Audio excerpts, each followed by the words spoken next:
Hello दोस्तों।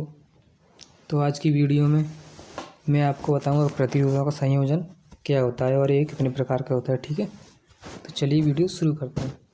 सबसे पहले बात करें प्रतिरोधों का संयोजन। ठीक है, तो प्रतिरोधों का संयोजन क्या होता है? दो या दो से अधिक प्रतिरोधों को जोड़ना संयोजन कहलाता है। ठीक है, दो या दो से अधिक प्रतिरोधों को जोड़ना ही संयोजन कहलाता है, प्रतिरोधों का संयोजन कहलाता है। ठीक है, आगे बात करें कि प्रतिरोधों का संयोजन क्यों किया जाता है, क्या आवश्यकता है इसकी। ठीक है, जब हमारे पास जिस मान का प्रतिरोध चाहिए वो उपलब्ध ना हो, ठीक है, लेकिन अन्य मान के प्रतिरोध उपलब्ध हों, ऐसी स्थिति में उपलब्ध प्रतिरोधों को आपस में जोड़कर इस प्रकार संयोजित करते हैं कि आवश्यक मान का प्रतिरोध प्राप्त हो जाए। ठीक है,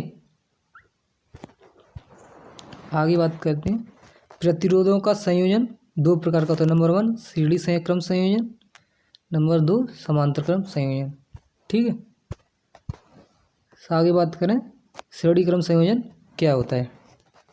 तो इस प्रकार के संयोजन में प्रतिरोध का दूसरा सिरा अगले प्रतिरोध के प्रथम सिरे से जुड़ा हो और इसी प्रकार दूसरे प्रतिरोध का दूसरा सिरा तीसरे प्रतिरोध के प्रथम सिरे से जुड़ा हो।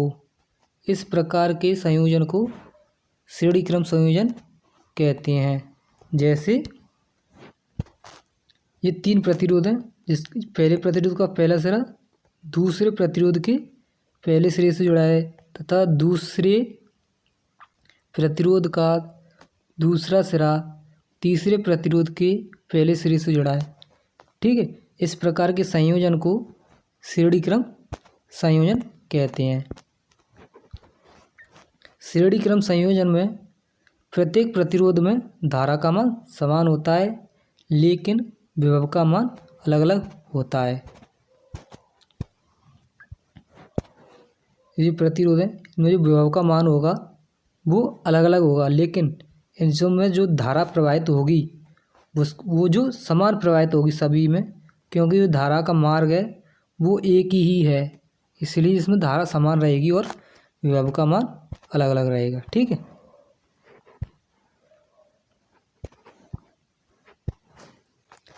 इस चित्र में तीन प्रतिरोध R1 R2 और R3 हैं। ठीक है, इन तीनों प्रतिरोधों को श्रेणी क्रम में जोड़ा गया है। इसमें धारा I प्रवाहित हो रही है, तो तीनों प्रतिरोधों का जो विभव है वो क्रम से V1 V2 V3 है। ठीक है, आगे V1 ज्ञात करेंगे तो V बराबर क्या होता है, V बराबर IR। तो I सब में सेम रहेगा, क्यों I की जो वैल्यू है वो समान रहेगी। ठीक है, जो विभव होगा उसे V1 ज्ञात करेंगे तो V1 बराबर IR1, V2 ज्ञात करेंगे तो V2 बराबर IR2 तथा V3 निकालेंगे तो V3 बराबर IR3। ठीक है, परिपथ में कुल आरोपित विभवांतर V है, यानी कि जो परिपथ था, ये जो परिपथ है इसमें जो बैटरी लगी है या वो जो वोल्टेज सोर्स है वो V है। ठीक है, तो इसका जो कुल विभवांतर होगा V बराबर V1 plus V2 plus V3। ठीक है, जैसे V की वैल्यू रखेंगे ऊपर से तो V1 बराबर IR1, V2 बराबर IR2, V3 बराबर IR3। ठीक है, तो I तीनों में कॉमन है, I आगे बाहर आ जाएगा। ठीक है, तो ये अंदर बचेगा R1 plus R2 plus R3। ठीक है, इसमें से जो है जो I है, I को V के बट्टे में ले जाएंगे तो बचेगा R1 plus R2 plus R3। ठीक है, V बट्टे I बराबर क्या होता है R, ओम के नियम से। ठीक है, तो हम इस V बट्टे वी बट्टी आई की जगह आर रखेंगे तो क्या होगा, R1 plus R2 plus R3। ठीक है, ये जो फॉर्मूला है ये हमारा श्रेणी क्रम में तुल्य प्रतिरोध ज्ञात करने का फॉर्मूला है। ठीक है,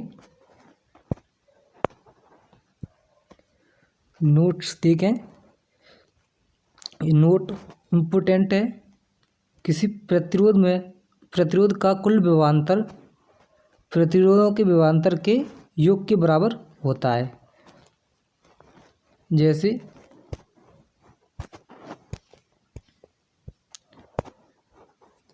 ये जो परिपथ है इसमें 3 प्रतिरोध जुड़े हैं। ठीक है, इन जो तीनों का योग होगा वो इस परिपथ के कुल प्रतिरोध होगा। ठीक है, तो तीनों का योग करेंगे तो इस परिपथ का कुल प्रतिरोध निकल आएगा। ठीक है, और जो तुल्य प्रतिरोध मान सभी प्रतिरोध योग के बराबर होता है। इसका जो तुल्य प्रतिरोध होगा वो सभी प्रतिरोधों के योग के बराबर होता है। आर बराबर R1 plus R2 plus R3। ठीक है, आगे बात करें समांतर क्रम संयोजन, पैरेलल कॉम्बिनेशन। ठीक है, इस प्रकार के संयोजन में सभी प्रतिरोधों के प्रथम सिरे एक साथ तथा दूसरे सिरे एक साथ जोड़ दिए जाते हैं, तो इस प्रकार के संयोजन को समांतर क्रम संयोजन कहते हैं। ठीक है, जैसे आगे देखें, ये 3 प्रतिरोध हैं, इनको जो दूसरे सिरे हैं वो एक बिंदु पर और जो प्रथम सिरे हैं वो एक बिंदु पर जुड़े हैं।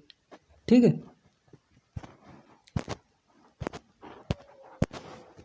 ये जो पैरेलल कॉम्बिनेशन होता है इसमें जो है विभव का मान समान रहता है, क्योंकि जो R1 R2 R3 है उसमें जो विभव होगा, जो इनके सिरों पर विभवांतर उत्पन्न होगा वह समान रहेगा, लेकिन इनमें जो धारा है वो अलग अलग हो जाएगी,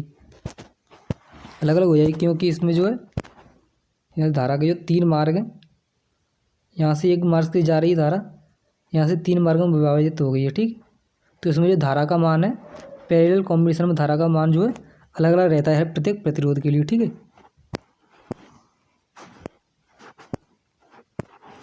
चित्र में जो है 3 प्रतिरोध R1 R2 R3 दर्शाए गए हैं। ठीक है, इसमें जो वोल्टेज सोर्स है वो है B, जो विभव जो पूरे परिपथ के लिए समान रहेगा। ठीक है, ये तीनों प्रतिरोध हैं उनमें क्रम से धारा बहेगी I1 I2 I3। ठीक है, जब धारा अलग अलग है तो धारा ज्ञात करेंगे। B बराबर IR I1 R1। ठीक है, V बराबर I2 R2, V बराबर I3 R3। ये ओम के नियम से ज्ञात किया कि V बराबर, ओम का नियम होता है B बराबर IR। ठीक है, तो I1 निकालेंगे तो V बट्टे R1, I2 निकालेंगे तो V बट्टे R2, I3 निकालेंगे तो V बट्टे I3। ठीक है, अब टोटल धारा निकालेंगे तो I बराबर I1 plus I2 plus I3। I की जो वैल्यू पुट करेंगे यहाँ पे, I1 की वैल्यू क्या है V बट्टे R1, I2 की है V बट्टे R2, I3 की V बट्टे R3। ठीक है, V जो है यहाँ पे सब में कॉमन है तो यहाँ से V को बाहर लेंगे, जो यहाँ बचेगा 1 बट्टे R1 प्लस 1 बट्टे R2 प्लस 1 बट्टे R3। ठीक है, अब जो V है V को I के बट्टे में ले जाएंगे तो ये हो जाएगा I बट्टे V। ठीक, यहाँ बचेगा 1 बट्टे R1 प्लस 1 बट्टे R2 प्लस 1 बट्टे R3। ठीक है, ये जो V है V की जगह रखेंगे क्या IR, क्योंकि V बराबर आई आर होता है ओम के नियम से। तो आई आर रखेंगे तो आई से आई कैंसिल हो जाएगी, तो क्या बचेगा 1/R। ठीक है, ये 1/से के जैसा आ जाएगा, 1/R1 plus 1/R2 plus 1/R3। ठीक है, ये जो सूत्र है ये समांतर क्रम में तुल्य प्रतिरोध ज्ञात करने का सूत्र है। ठीक है, जैसे हमें ये सवाल दे दिया, ये कोई सवाल दे दिया, इसमें जो बोलेगा कि इसका जो तुल्य प्रतिरोध ज्ञात करो, तो इसका जो तुल्य प्रतिरोध ज्ञात करेंगे हम तो इस फॉर्मूले से ज्ञात करेंगे। ठीक है, पर जो समांतर क्रम संयोजन में तुल्य प्रतिरोध यानी तुल्य प्रतिरोध का व्युत्क्रम सभी प्रतिरोधों के व्युत्क्रम के योग के बराबर होता है। जैसे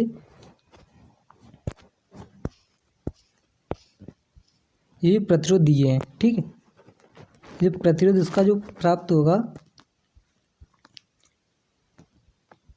प्रतिरोध का व्युत्क्रम यानी जो है इसका जो व्युत्क्रम 1/R1 प्लस इसका 1/R2 R3 का 1/R3, इन तीनों का व्युत्क्रम 1/R1 plus 1/R2 plus 1/R3। इसका जो टोटल रेजिस्टेंस प्राप्त होगा उसका जो उल्टा कर देंगे तो हो जाएगा इसका टोटल रेजिस्टेंस। ठीक है,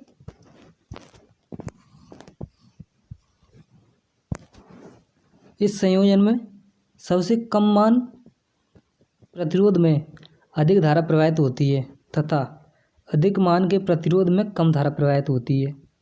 ठीक है, इस संयोजन में तुल्य प्रतिरोध परिपथ में उपस्थित सबसे कम प्रतिरोध से भी कम होता है।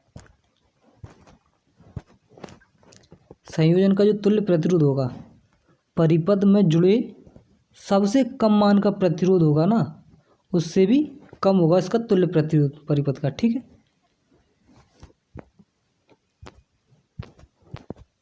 अगर वीडियो अच्छी लगी तो लाइक करें, शेयर करें और सब्सक्राइब करें। धन्यवाद।